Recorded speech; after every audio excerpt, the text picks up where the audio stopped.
Est-ce que notre Constitution pose aujourd'hui un problème par rapport au contexte actuel? Je pense que la Constitution ne pose pas problème.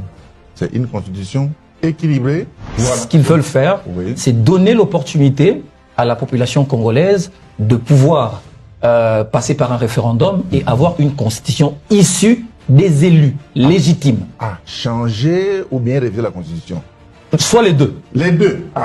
On ne peut pas changer la Constitution s'il n'y a pas de vide juridique, s'il n'y a pas de transition politique ou s'il n'y a pas d'événement majeur. On va se situer à l'époque 2003 jusqu'à 2005, 2006. Est-ce que le Sénat ou le Parlement de cette époque-là était légitime à votre avis? Le Sénat à l'époque était contesté par qui?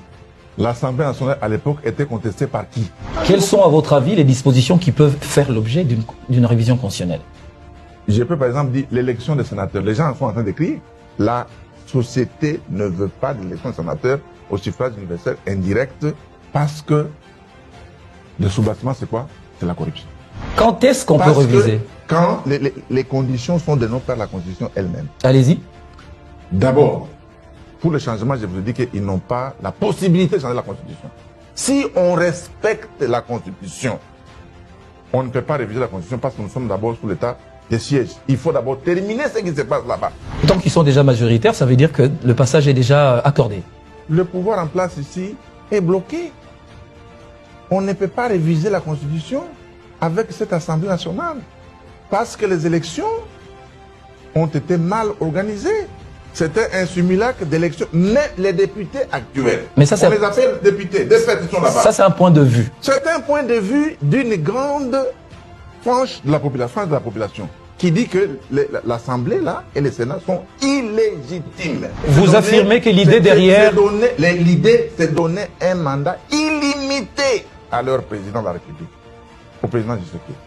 Il y a des grands professeurs d'université, certains qui ont quand même été avec vous, et Samo, Mbata, Lumanu, quand ces gens veulent former cette commission dont le président de la République a parlé, vous n'allez pas dire que quand même que c'est une approche non constitutionnelle alors que ce sont des gens un peu rompus dans le droit? Bon, ils sont rompus dans les droits, mais ils vont faire ce que le droit ne veut pas. Ils vont faire le contraire du droit. Pour réviser la Constitution, on n'a pas besoin d'une commission, il faut seulement respecter la procédure. Vous avez peur du référendum? Nous voulons le référendum avec une CENI qui est inclusive. Est-ce que c'est la Constitution ici qui demande aux gens de détourner des deniers publics? Est-ce que c'est la Constitution ici qui demande aux chefs d'État de faire des voyages multidimensionnels? La Constitution lui demande de faire ça. Chaque mois, 4, 5, 6 voyages.